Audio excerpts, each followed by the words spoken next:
തെരഞ്ഞെടുപ്പ് കമ്മീഷന് കർശന നിർദ്ദേശവുമായി ഹൈക്കോടതി ഉദ്യോഗസ്ഥർക്ക് പോസ്റ്റൽ ബാലറ്റ് 2 മണിക്കകം നൽകണം. പോസ്റ്റൽ ബാലറ്റ് നൽകിയെന്ന് 3:30-കകം ഹൈക്കോടതി അറിയിക്കണം. ആരുടെയും വോട്ടവകാശം തടയാനാകില്ല എന്നും കോടതി നിരീക്ഷിച്ചു.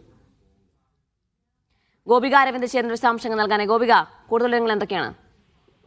തിരഞ്ഞെടുപ്പ് ചുമതലയുള്ള ഈ ഉദ്യോഗസ്ഥർക്ക് പോസ്റ്റൽ ബാലറ്റ് ലഭിച്ചെന്നുള്ള വലിയ രീതിയിലുള്ള ആക്ഷേപം ഉയർന്നിരുന്നു. ഇവരാണ് ഹൈക്കോടതിയെ സമീപിച്ചത്. കാരണം ആർക്കും ഏറ്റവും മൗലിക അവകാശമായ വോട്ടവകാശം തടയാനാവില്ലെന്നാണ് ഇപ്പോൾ ഹൈക്കോടതി പറഞ്ഞിരിക്കുന്നത്. അതായത് തിരഞ്ഞെടുപ്പ് കമ്മീഷന് ഇതുമായി ബന്ധപ്പെട്ട കർശന നിർദ്ദേശം ഹൈക്കോടതി നൽകിയിട്ടുണ്ട്. അതായത് ഉദ്യോഗസ്ഥർക്ക് പോസ്റ്റൽ ബാലറ്റ് 2 മണിക്കകം ഇന്ന് ഉച്ചയ്ക്ക് 2 മണിക്കകം നൽകണമെന്നാണ് ഹൈക്കോടതിയുടെ നിർദ്ദേശം. അപേക്ഷ പരിഗണിച്ച് ചുമതലയുള്ള ഉദ്യോഗസ്ഥർ ഉടനടി തന്നെ ഇതുമായി ബന്ധപ്പെട്ട നടപടികൾ സ്വീകരിക്കണമെന്നും ഹൈക്കോടതി പറഞ്ഞിട്ടുണ്ട്.